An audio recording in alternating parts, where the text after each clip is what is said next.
Thanks everyone for joining us here. We've been fortunate to be welcoming Sid Paquette onto the Tank Talk stage to be able to talk about the current state of the LP markets. And Sid is currently the head of RBCX and RBC Ventures, a great partner of Ripple's, and we're excited to get his views on the markets as we stand today. Just a brief background on Sid. As I mentioned, he's currently the group head of RBCX and RBC Ventures, where he's been for the last couple of years heading it up.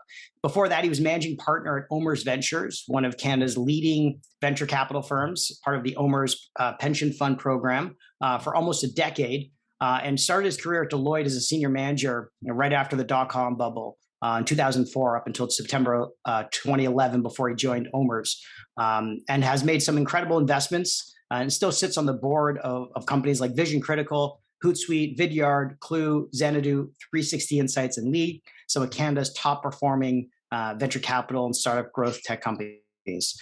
So welcome, Sid. Thanks so much again for doing this. Thanks, Matt. Appreciate it. And just to clarify, the only company I still sit on the board of is League. I did sit on the boards of those other companies, though. So correct. Thank you for that. Absolutely. And you can reach him at Sid Paquette on Twitter.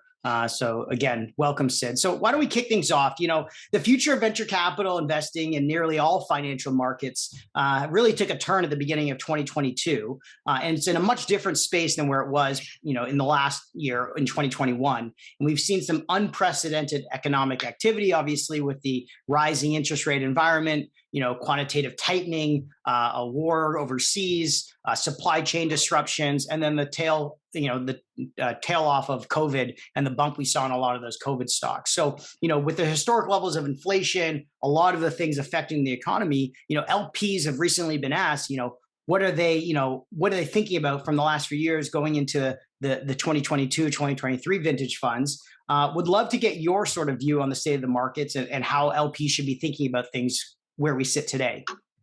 Yeah, so it's an interesting chart that you've got up here, and I wonder if one thing which isn't highlighted in here, which I wonder if it's somewhere buried within excessive fund size, is just folks coming to the LP market too early, right? So you've raised a fund, you deployed capital ridiculously quickly over the last few years, and then you come back for another fund, right? When you haven't had outcomes, you haven't been able to show the returns, you haven't even really been able to show growth within the portfolio from a company perspective. I wonder if that's buried in there, but I suspect that's something that certainly for LPs that are repeat LPs in a bunch of different funds, certainly something that, when I talk to other LPs that they're pretty frustrated by. Again, it's harder to assess the quality of a fund manager when some of those things happen. So I wonder if it's buried in there, but I think, again, looking at this chart, sure, excessive fund size, definitely a concern for LPs. The economics is actually, I guess it surprises me a little bit, but I get it, just given that almost everything is 220. You start to see a little bit of divergence in kind of a really hot market from that. I think you're going to see that kind of fall back to the norm really, really quickly. GP commitment size, I think that's something that LPs have always been concerned with. And excessive reserves is probably a new one for me, right? I think it's, if anything, it's probably too little reserves, but, certainly it's a smaller percentage of this pie. So I think in terms of the state of the LP market, in terms of what folks are concerned with, these things all resonate. Again, I would add in that one other piece, which is probably buried somewhere in this pie. So in terms of just the economic slowdown, obviously, and the rising interest rates, the unknowns are what are kind of holding LPs back from making commitments. Obviously, the speed at which they deployed capital, not seeing real liquidity in some of the funds that they made commitments to in 2020, 2021. How severe do you think the impact could be to venture capital looking forward? Or do you think this is sort of, what people kind of were seeing given the 10-year plus bull market we have, and this is just part of the process of making investments in this asset class, which continues to get momentum even still today? Yeah, great question, Matt. And I think every LP is going to be different, right? And so every LP's got different reasons for dipping their toe into venture capital. I think Certainly since 2008, I think we've seen, again, the rise of the fintechs and all of that amazing kind of innovation that's happened in that space, which has caused a lot of corporate venture firms to jump into the market. It's caused pension plans that otherwise did nothing in venture capital to start dipping their toe into it. And I think you see that happen in frothy markets anyway. Like, people don't want to miss the amazing train that's going by, right? So you see a lot of these things happening, people jumping into the market. Some are going to jump in late, some have been there for a long period of time, all for differing reasons. I would say, obviously from an LP perspective, most LPs are looking for an ROI, a financial driven ROI.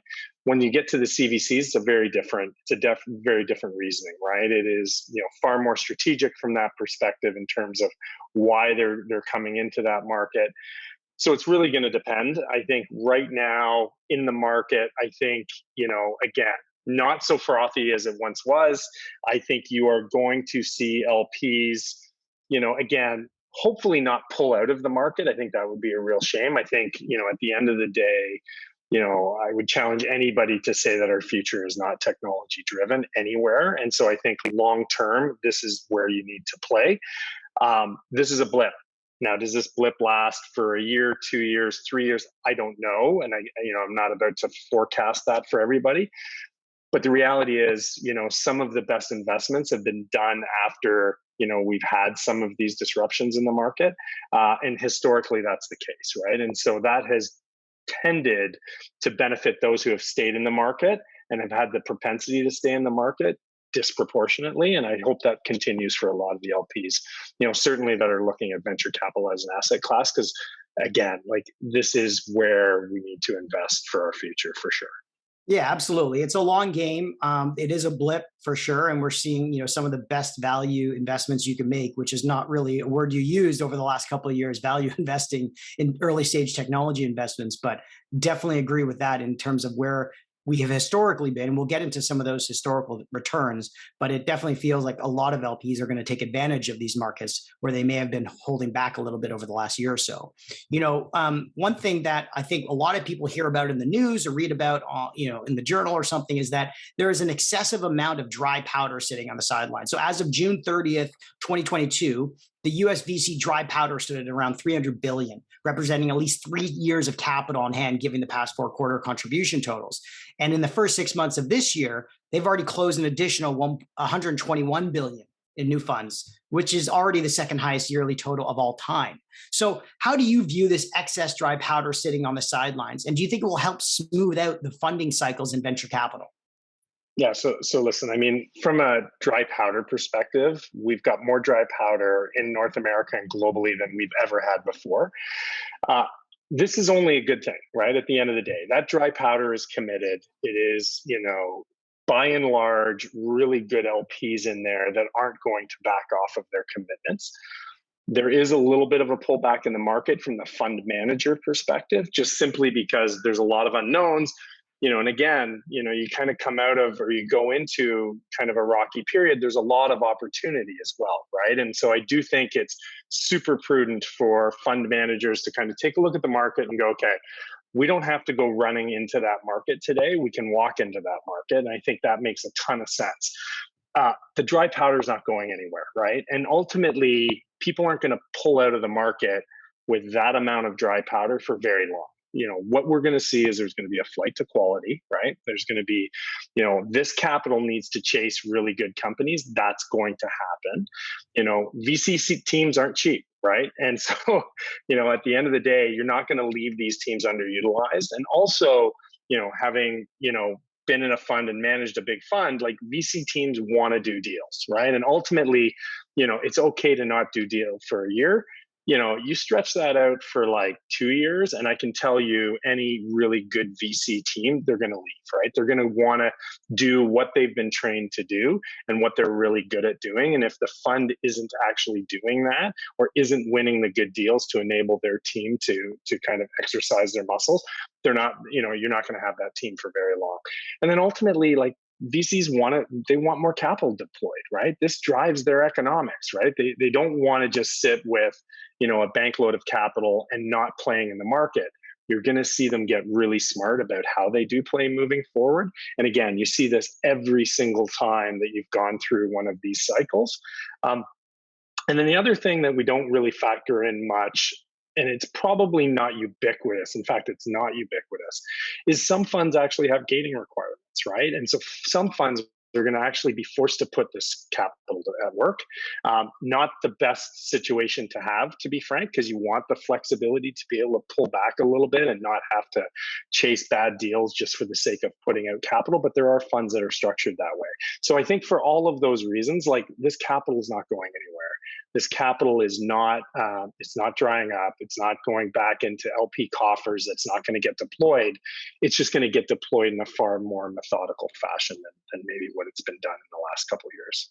Right. It's definitely healthier to have that regular cadence of deployment rather than this rapid deployment we saw over the last year. And what you're saying 100%. is, funds have commitment periods that they have to adhere to be able to deploy capital. And if they don't, their LPs will probably be upset because they're collecting management fees on it while not actually deploying capital. And their actual fund managers working at the fund may be bored and sitting on their hands and seeing other peers doing deals in the market, which will frustrate them and then force them, to have attrition at the firm and go somewhere else. So I agree with you there. In terms of sort of how the capital will be deployed, though, given how much of the mega funds obviously have raised a majority of this dry capital, do you think a lot of it will be used for new investments, for reserves, for backing, existing portfolio companies from prior funds? How do you think this dry powder will end up getting sliced and diced over the next little while? Yeah, well, I guess just even looking at the chart, right? Like, if you go back to, probably the 2019 numbers and forward, I mean, the bulk of that powder is pretty dry, right? And it's dry for new deals, right? Effectively. There is a significant amount there that's going to be for reserves, but a lot of this is going to be new capital, right? And this is going to be for new technologies, new innovations, et cetera, even just looking at the chart that you've kind of shown here. And so I would expect that it's going to be a pretty good split. I think what you're going to see, though, both on new deployments and on reserve deployments, the best venture funds treat their reserve deployments the same way they would a new deployment of capital into an entirely new company, right? And they look at that reserve component as not, it's not a layup, right? At the end of the day, good funds will look at that reserve commitment, as, quite frankly, a new investment. And for those funds, like, from my perspective, whether it's, quite frankly, a new investment into a new company or it's a reserve, for most of the good fund managers, it's all going to be treated as a new company anyway. And so, rest assured, from an LP perspective, you get a little bit more comfort with those fund managers that ultimately, your LP dollars are not going in to support something that, quite frankly, has no shelf life. It's going to be selectively used for those, entities that, if they came into the fund as a new company today, and they made that choice to invest in it, it's going to be evaluated under that same criteria. So that gives LPs a little bit of comfort as well. But a big chunk of that is honestly going to be new deployments, irrespective of how they look at reserves.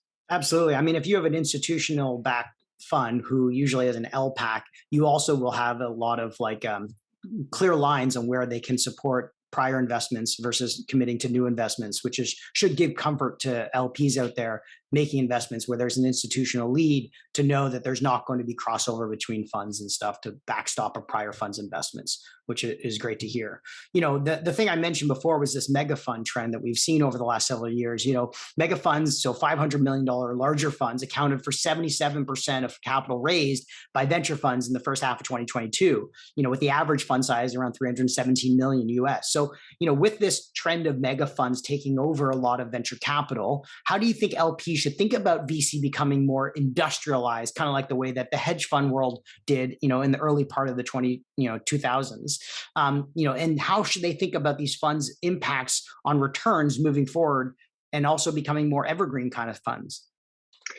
So it's early, right, for these mega funds. So it's still a TBD. Historically, before the age of the mega fund, even larger funds typically had lower return profiles than some of the smaller funds, right? I mean, that's just, if you look historically, that's by and large where those numbers wash out. With the mega funds, again, most of them, haven't had their first end of life. Most of them are still in flight. From an LP perspective for those funds, a lot of the LPs in those mega funds were LPs that wanted desperately to get into the prior fund, but weren't given an allocation. And quite frankly, they're happy just to kind of hook their cart to that particular horse. And so they're looking to get access to that fund manager. And quite frankly, they're willing to kind of participate in some of these mega funds. And in some cases, and probably in a lot of cases with these mega funds, they're all returning LPs, right? And so they've had ridiculous success historically with these large fund managers who are now just raising larger and larger funds. I guess the big question is going to be is, how large is too large, right? And at some point, do you lose that benefit of scale? That's still a TBD, right? And so I think that for a lot of LPs, that's probably a concern. I would say, however, for most of the mega funds by and large are attached to very, very well established, predominantly US-based funds. They are all oversubscribed, right? So there's not a subscription issue here for those funds. This was not an arduous fundraising process for most of them. They are very accomplished. They have some of the best VCs in the world behind them. I guess the longer term profile, it's going to be an interesting one, right? To see whether or not they actually generate the return that they hope to, and they're able to take the successful model that they, employed, probably for the last 10, 20, 30, 40 years in some cases, and see if they can continue to maintain that model with these mega funds. I think it's still too early to tell. But historically, the larger the funds, sometimes there was a little bit of pressure versus the smaller funds on return. Yeah, I think it's also obviously depending on who the LP base is. When you're talking about pension funds, endowments, large institutional, they're trying to get exposure to the asset class without risking their job, right? Or without risking their minimum return threshold. And so you're not betting on access because you're not getting access to a lot of the the actual GPs or some of their portfolio companies. You're not getting co-investments. So it's a very different type of investing in the venture asset class than it is investing in mid-sized funds or early stage emerging managers like ourselves. But I'm also interested to hear the motivation for a lot of individual LPs, family offices to get access to this, because when you start to think about how this trend has moved up, it is a lot about people betting on historical returns. But remember, those historical returns were on smaller funds in different market timing when dollars going into venture were much smaller, and also the public markets were much more closer to where these companies were getting funded or from like the growth stage. Now we've got this huge bucket of Series C to late stage pre-IPO markets, which are absorbing significant amounts of capital prior to an IPO, and therefore maybe these fund sizes are really just where if a pension fund or Fidelity would be buying on the IPO, they now get access to the pre-IPO rounds through these funds at the $1 billion plus range, right? Yeah, I think you're exactly right. And I still think it's a TBD, right? I think ultimately though, and this is from experience as being an investor in a tier one Valley-based fund, one where we had to fight, and this is not in my current role, but having to fight to become an LP in that fund because it was an oversubscribed fund, and then ultimately being, having your allocation go from this to this, we're still really happy to have even a small allocation because, at the end of the day, we're only evaluating fund managers based on history, and then trying to forecast a little bit into the future. And I think, until proven wrong, I think the expectation is they'll be able to figure out that model where they'll be able to transition from the smaller fund to a mega fund.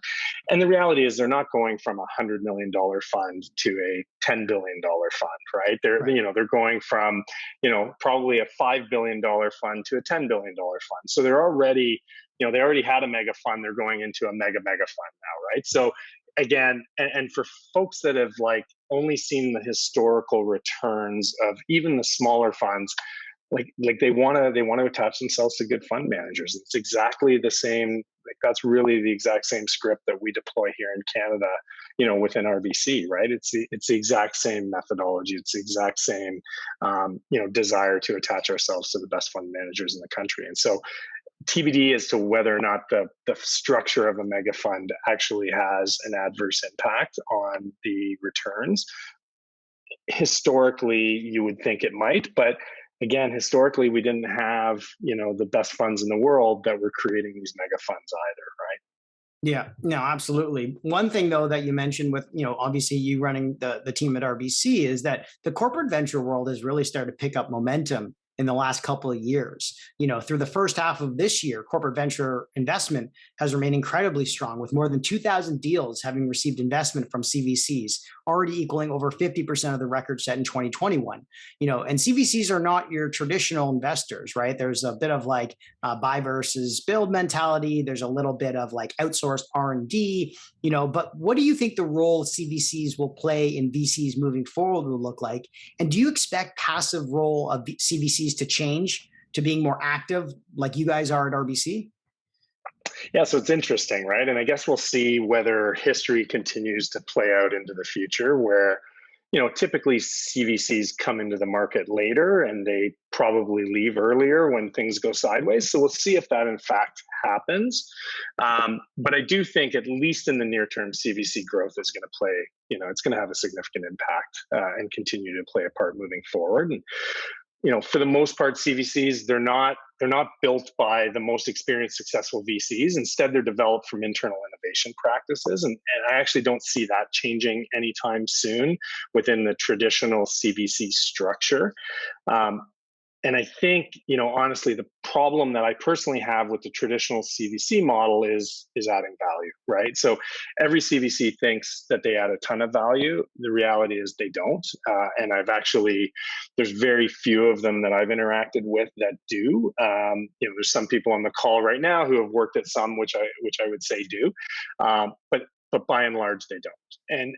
And again, they don't, not because of any fault of the CVC, but it's literally, you're not taking experienced entrepreneurs, you're not taking experienced operators and going, hey, let's build this within this corporate model.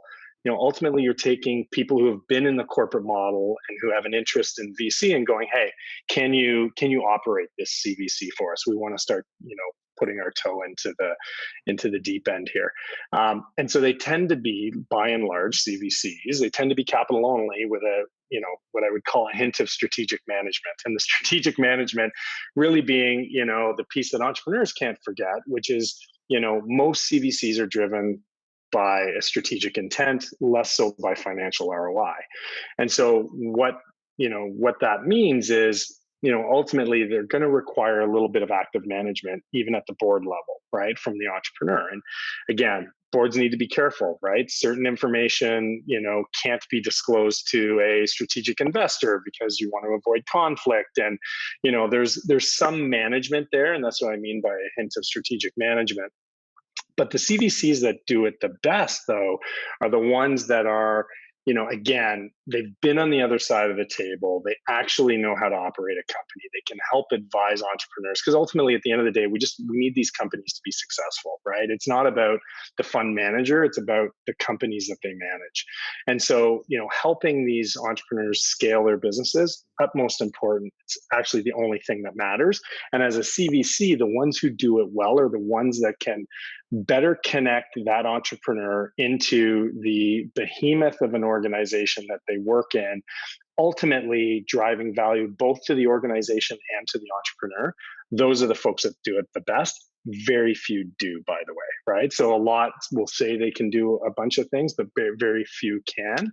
But that's going to ultimately be what drives, CVCs now and into the future. And, again, from our perspective, I wouldn't call ourselves a CVC. I would say we're definitely active, but we're only active at the request of our partners, right? And we just think it's a better operating model. And plus, it demonstrates whether or not you're adding value. Because if people actually come to you for advice and they want your input and they want your help with something, chances are you're adding value versus, having the right or the seat at the table by virtue of your investment alone. And so that's kind of just, in summary, what I would think about the current CVC space. Yeah, I would agree. I would not call your team a CVC at all. I mean, one, because you all come from an operating or venture background, and two, you definitely play a more active role with portfolio companies and with partners and investors, different than some of the original CVCs we've seen in the market. But it definitely feels like every single consumer company is spinning up a CVC and consulting firm and things like that. We'll see how it plays out. But I think once founders realize that what strategic value comes from the CVC is not as much as they may have been promised, they'll get a little bit smarter on who they let on the cap table and obviously who they let onto the board. So time will tell. We talked about the public markets and sort of their impact on venture capital, private markets, and liquidity. Obviously in 2020, 21, we saw a great, amount of tech companies going public, providing liquidity. We saw the whole SPAC trend, but we've also seen now at the beginning of this year, a huge withdrawal of the IPO plans, and even some people shelving a lot of their plans till next year as the IPO window has obviously closed. And given that it's pretty unclear when it will reopen, it's hard for LPs to really understand whether or not they're going to see some liquidity from the investments they made in prior years. So how should LPs think about the public markets and its impact on VCs, liquidity, on the commitments that they've already made into the venture capital space? Yeah, so I'll start off just by making a comment on the public markets, which is the public markets are not, it is not it's not an exit event, it's not a liquidity event, it's a financing event. And so I just want to paint that lens first and foremost, because that's an important distinction. So and again, coming back to the public markets, there is absolutely an impact to the private markets. And if you take a look at, the valuation curves in the public tech markets, and you overlay that with what we know about the private tech markets, it's almost a perfect match. Now, there'll be a slight delay in those lines, but ultimately you could overlay those over top of one another, and there's not going to be a much distinction between the two. So there is a very clear correlation between the two, and it only makes sense, right? Because every VC in the world, when they do their valuation analysis, they're always doing a discount off of public multiples, right? And so naturally, if public multiples come down, well, guess what? Like even the range of what, again, would be reasonable from a private perspective, that's going to drop too. It's not to say that it's going to drop every time, because sometimes there's synergistic reasons as to why it demands, a higher value. But in terms of that analysis, it's absolutely having an impact on that. And the other thing that I would say is, for everyone on the call, and I've said this, privately and publicly, and I'll continue to do this a lot, which is, on the way up, and to be clear, we've kind of been on the way up since effectively 2008, 2009, we were happy to divorce valuation from quality of company, right? So, again, we were like, wow, this is great. This is a company that's got $1 million in revenue, and it's going to go public at $4 billion. And we're like, oh, that's great. And so we kind of really divorced, quality of company from valuation. Similarly, we've got to do the same thing on the way down, right? Even though they're connected, you've got to start divorcing yourself from that, because ultimately, just because a company is going to do a down round in the future, or may not get the valuation that you expect them to get, just given what's happened in the market, it doesn't mean it's not a good company. And so then over time, what you're going to see is, if we successfully divorce this thought, you're just going to see a flight to quality, right? You're going to see bigger dollars going into a smaller number of companies. The reality is, probably for the last, number of years, it's been really, really frothy, which means subpar deals are getting done, right? So you've got subpar managers doing subpar deals, and ultimately things are going to catch up. And that's ultimately, I think, the spot that we're in right now. And then the other thing to keep in mind, and again, we'll see how this plays out, but I actually think this, what's happening in the public markets, obviously it's going to disproportionately impact the later stage vis-a-vis the early stage, right? Like the early stage, it's less capital. They tend to be more capital efficient. Their burn rates are lower. They've got a longer runway before, they get to a financing event like an IPO or something along those lines. Whereas the later stage, they may have done a pre-IPO round at a $10 billion valuation.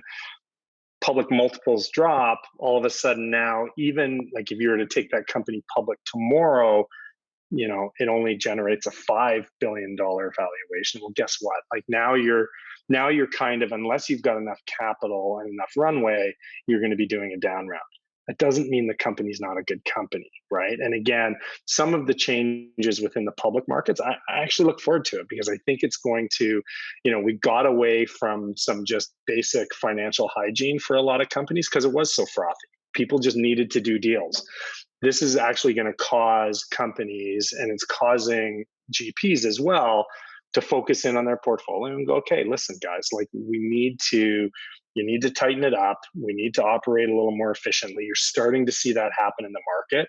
You're seeing RIFs being done in the market. And again, these aren't really bad things. And these are just, it's financial hygiene. It's going to tighten up the operations when you don't have a scarcity of resources, it's hard to scale a business without scarcity of resources. We're now getting to a point where there's scarcity of resources. And so I think that's really good. And as an LP, the reality is, regardless of what's happened in the public markets, the venture model hasn't changed, right? So if you go back 7 years ago, best case, 25% of a portfolio is going to drive all of the return of a particular fund. It's just recently we've looked at funds that, like, on paper had 9 out of 11 deals that they've done are going IPO. Well, we shouldn't expect that to continue. And the reality is, even if they did IPO, they clearly weren't IPOable companies, right? And so that is all rectifying, and I think it's actually better for LPs. I think it's better for GPs. I think it's better for companies, and we just have to go back to where we were 5 years ago, 7 years ago, 10 years ago. The venture model itself has not changed. It's just the artificial construct we built around it, and kind of what has happened in the frothiness just caused perception to change, quite frankly. Yeah, so many great points there. I mean, everyone associates public markets with an exit, which it's truly not. And a lot of people have learned that when they looked at some of their LP commitments in funds that had IPOs last year, but they weren't able to sell for 6 months for a lockup or something. And all of a sudden that public price is now down 60 to 80%. They're realizing that you can't, feed your family on paper gains. And so it's really important for people to try to, separate those two, as you said. And also a great point about how just because a company is doing a down round or at a lower flat valuation from the prior round doesn't mean it's a bad company or it's a dead company. I mean, we've seen so many public companies like Amazon and Facebook and so on do down rounds. I mean, they trade down all the time from their IPO price, slightly afterwards, but yet they become some of the biggest companies of our lifetime. And so it's important to open up the aperture and really look, long-term on the way up and on the way down. I mean, we see companies now trading at 1x revenue and they still can't catch a bid. Versus companies that were trading at 100 times or 150 times, and people were just accepting of that as reality. And you need to look at both sides of it, which is really important. Yeah. And then the other thing you mentioned too, Sid, about how early stage companies, we all take our cue from the public markets, mostly late stage and growth stage. But at the early stage for us at Ripple, we're still thinking hey, if you have public tomorrow, what would you be scrutinized for? What's your net revenue retention? What's your gross margin? What's your rule of 40? Even at the early stage when a lot of the numbers are still being developed, creating good financial hygiene for a first-time founder at the early stage is super important. And if we can't tell them that now, who's going to be the one to tell them that when they really have the numbers and the dollars at risk? Because when you've got $100 million invested in the business, those numbers really matter. But you should be learning how to operate like that when you have $5 or $10 million invested in the business at the same time, right? Well, this is the thing, Matt, and I think the other thing that certainly earlier stage funds do a good job of, and again, we probably just got into so frothy of an environment in the later stage that we didn't turn our attention to this soon enough, is getting involved and upscaling the team, right? Like, as an early stage investor, that's what you do. That's what early stage investors do. They come in, they got great founders, they help build the team around them to get them to the next level. I think when we got to later stage, growth stage, we did less of that, because it was literally, you raise a late stage round and boom, we're already in IPO discussions, and those, that IPO is going to happen in 6 months. Well, guess what? I can't go out and replace my CFO at that point. I've got to hope that my CFO can carry me through. The reality is that has not been the case. And so, a lot of these, quite frankly, I think a lot of these unsuccessful, IPOs and kind of late stage deals, like we didn't have the right teams in place. Like if you go back 10 years ago, 20 years ago, when we were doing IPOs, we used to spend somewhere between 12 to 24 months pre-IPO to get companies ready to IPO. This time around, like if you spent, 12 to 24 minutes, that was probably really good, right? And I'm exaggerating a little bit, but that is literally what had happened. And we didn't do it back then just because we liked to spend 12 to 24 months doing it. You did it because you had to put the right systems in place, you had to get the right people in place, you had to, train people up. And just with the frothiness, we didn't have the opportunity to continue that sort of hygiene throughout. No, those are great points. Another thing that a lot of people talk about, and I'd love to get your thoughts on it, is sort of the vintage time diversification when making investments as an LP into the venture asset class. Over the last 10 years, we've had a good run for VCs and for startups, but now VCs are thinking about how to make their funds last longer. And you can see here since 1988 all the way up until 2016, there is different, return profiles for the upper and lower quartile, but the top performance ones are pretty unique. So how should LPs think about time diversification across vintages when making LP commitments?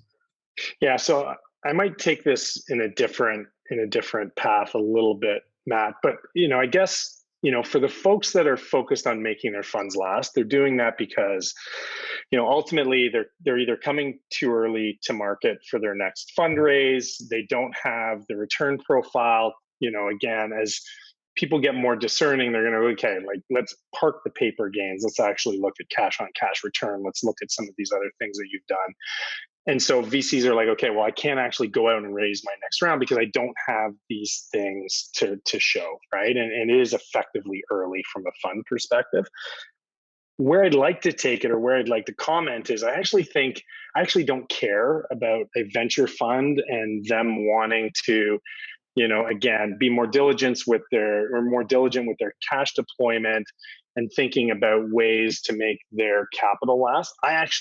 It's more important to me that the VCs figure out, how to have good hygiene in their companies and help their companies last, right? Versus the fund themselves and the capital that they have. Somewhat interconnected if you've got reserves. Sometimes it's not, because maybe there's not a lot of reserve capital, right? But regardless, it's that component that to me is more important than anything else. And again, this is why for our model, when we look at partnering with, the best GPs in the country, what we really focus in on is, let's look at the VCs that are adding value, right? Let's focus in on the ones that have influence, right? And there's a bunch of ways that you can see this happen. It doesn't just have to be you call a CEO and they go, yeah, what, Matt's great, et cetera, and you kind of tick a box. Like there's more to it than that. But ultimately, it's that component that I think is more important, because if the VC is focused on making their companies successful versus focused on, hey, how do we make our capital last so that ultimately we can look better when we go raise another round of capital? If you focus on the companies, ultimately your capital probably will last. But the net benefit is you're actually helping your portfolio grow. Your portfolio looks better. You're generating a return, hopefully for your existing LPs, which is going to enable you then to bring on new LPs. So for me, that's the part where, I think VCs, at least the ones that resonate for us, are the ones that are focused on their portfolio versus, hey, how do we figure out ways to constrict or restrict our deployment? How do we figure out ways to reduce our costs? I would much rather them focus on, let's help the companies do those things. And then ultimately, I think that's going to generate benefits for the venture fund. So I know not exactly the question you were looking for, but ultimately that's where I think that GPs should spend their time. It makes a ton of sense. It's basically saying build good companies that can withstand the test of time, and the market will price it accordingly. And you shouldn't try to time how to price your companies or your investments depending on when you think the best time to buy low and sell high is. Obviously, it's important to return capital, and the markets are ripping, and you're seeing some good valuations. But betting on the founders, kind of like the way we think about it, our founders are our clients in the short term, our LPs are our clients in the long term. because we can't return capital until our companies are successful. And so every day, working with the companies, building them for an enduring future, and the market timing will take care of itself. And I think a lot of people sort of think that, like, oh, look at a vintage, in 2014, they were amazing. Well, that time has already passed, and you can't invest in them now.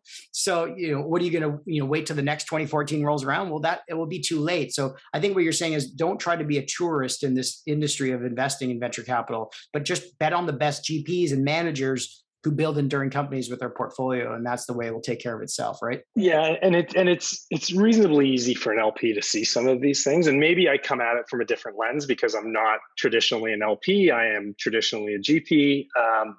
But really, when you take a look, like if you were to look at an early stage GP, right, and you go, okay, early stage, you're involved with the company, maybe you have a board seat, et cetera. When I look at a company that's like a Series A company or a Series B company, and I notice that the series or the seed GP is still involved with the company at that point, either on the board or otherwise, and they don't have a de facto right to have that, that's when I go, okay, hold on a second. That person is adding value, because there's no other reason why anybody would want you around that boardroom table. Or you're an advisor to the CEO. Like, the CEO doesn't need your advice. Again, if they're leveraging your advice throughout that life cycle, that's when you're starting to add value. And for us, that's some of the diligence that we do, is we go, okay, like, listen, like, we've seen you, Matt, as an example. We've seen you, far beyond kind of where your normal investment window is, adding value to an entrepreneur. And so when we look at our GPs, those are some of the things that we're looking at, right? And again, it shows influence, it shows value adds, two things that every VC thinks they have, very few do.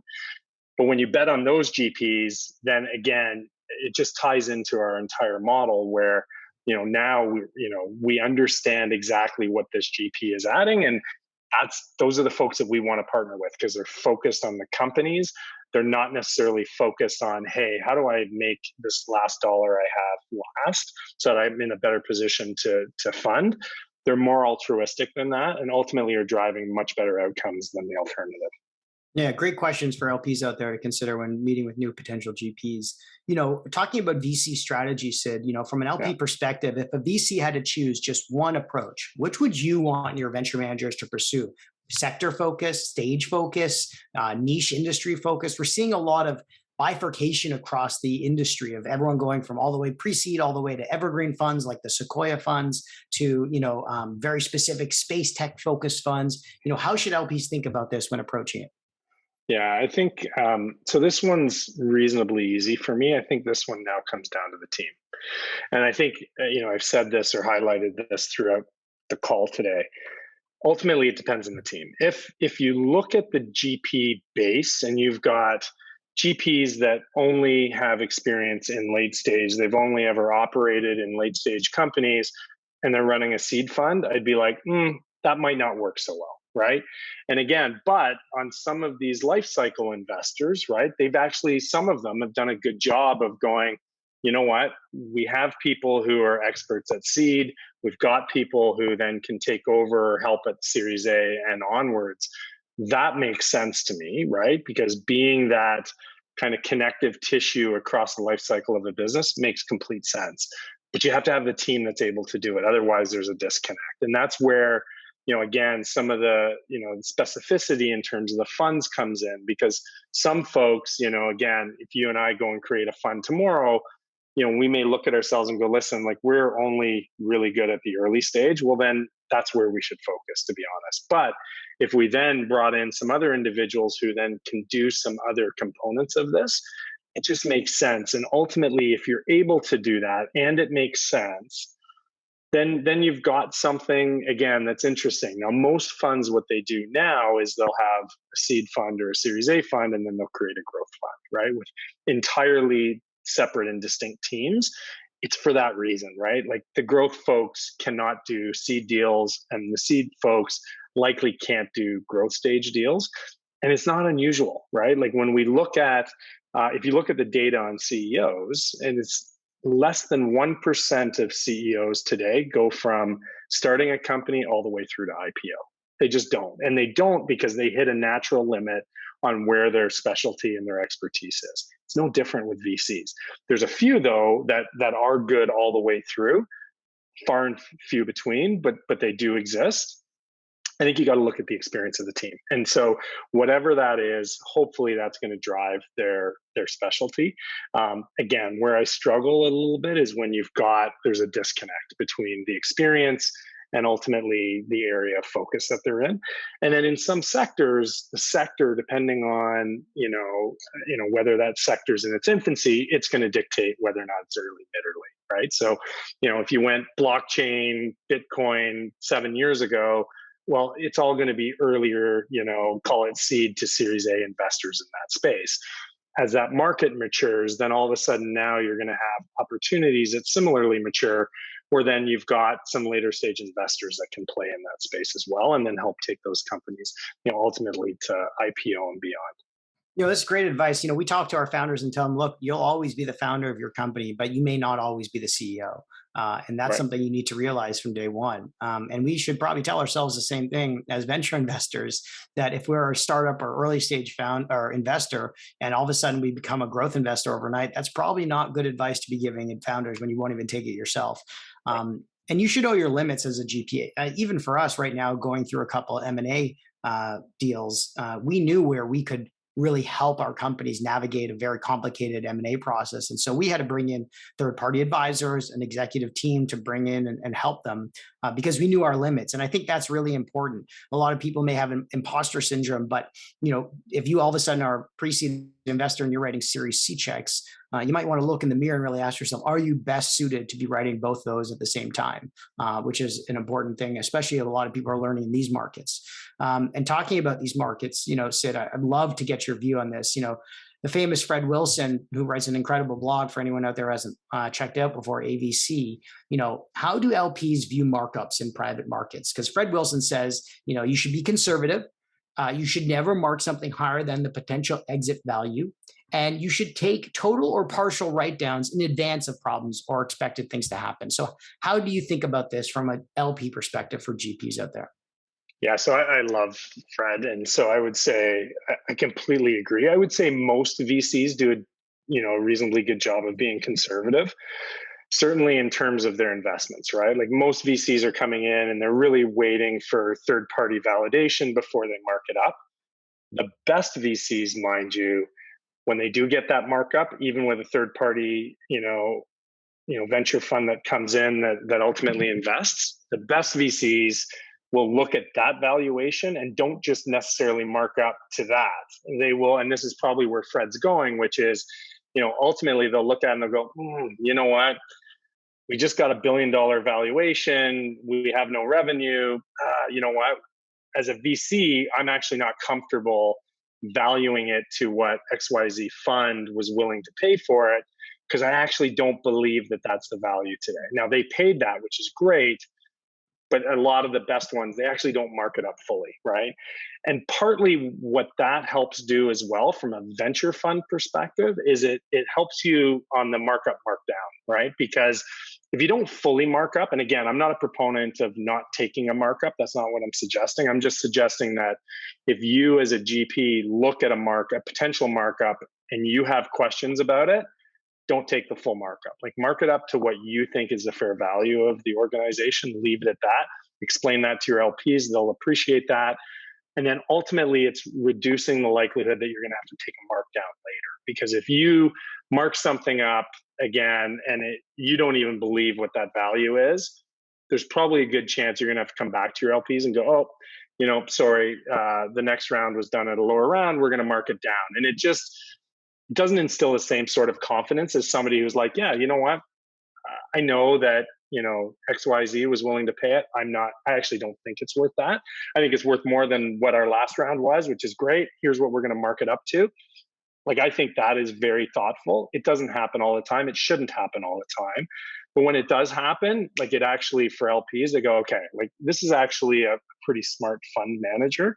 And they actually understand how these things operate. And they're actually thoughtful about they don't have rose-colored glasses on with respect to their own investment, right?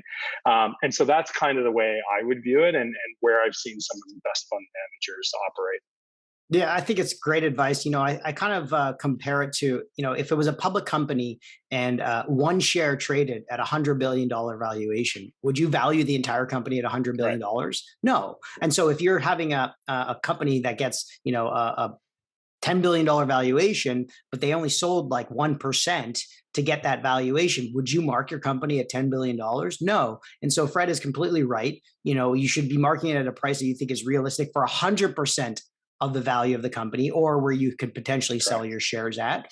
And we do the same thing at Ripple. We don't take any markups on convertible notes or safe notes, which started to happen in the last couple of years. It's only on third party priced equity rounds. And you're right. If it is an egregious valuation, which thankfully we didn't really have too many of those in prior funds, we would probably consider marking it at a fairer price than what some crazy investor who bought 1% of it was.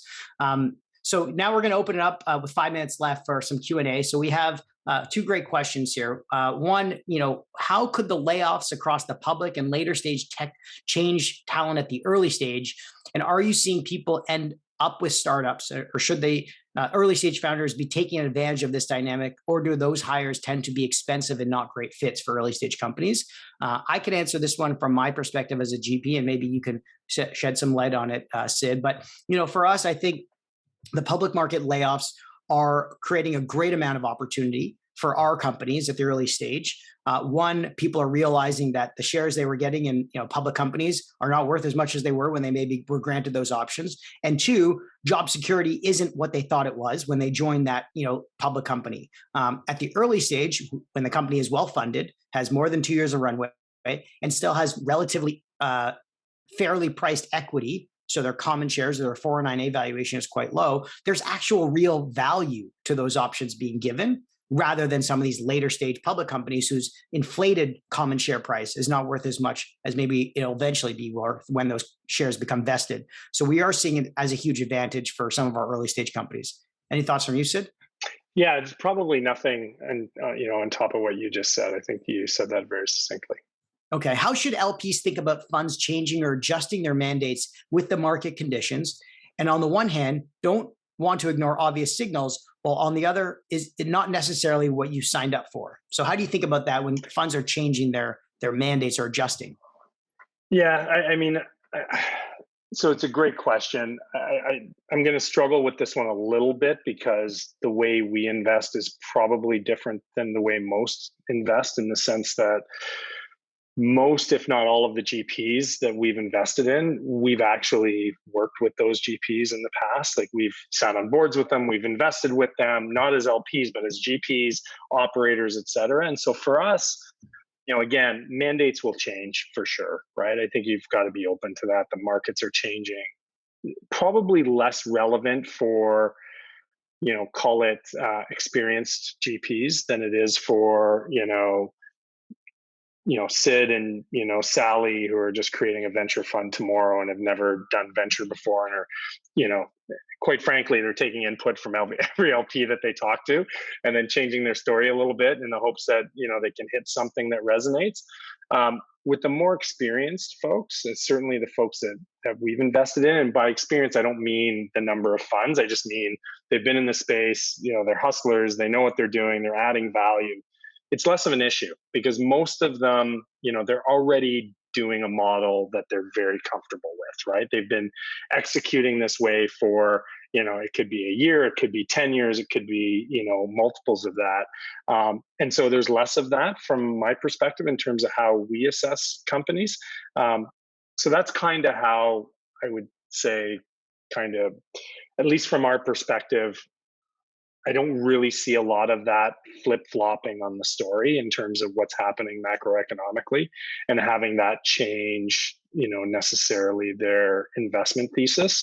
Most of the folks we've invested in have a pretty solid thesis. And quite frankly, even if they don't, we're investing in the people anyway, and, they're going to figure it out, and it's okay. Like, very few VCs stick to their thesis true and true. If they do, then, I'd probably be a little bit concerned, because the tech market doesn't stay static either. Yeah, I would agree. I'd say from our perspective, our thesis and our mandate has gotten more streamlined as we've invested more. I think we started with a pretty broad thesis in Fund One. I mean, it was early stage B2B enterprise SaaS. It was pretty broad, industry agnostic. And as we move through funds, we become more thematic. We become more focused on the kind of founders we want to work with, and we become more rigid at the metrics we want to adhere to. When we work with founders, and rather than just letting anyone walk through the door and get funding, we become more systematic around it, which I think is a good thing for us, and our LPs have appreciated, who've stuck with us through multiple funds. Anything else that you want to add, Sid, before we wrap things up? No, listen, this was awesome, and happy to be here. Thanks for having me, and I would open it up. If anyone has questions on our strategy, on the GPs we've invested in, et cetera, I'm more than happy to have that discussion with anyone. So if anyone wants to reach out to me, don't hesitate. But otherwise, good luck with your LP investments, and wish everyone the best. Thank you so much, Sid. I appreciate you joining us today, and thank you for being such a great partner with ours.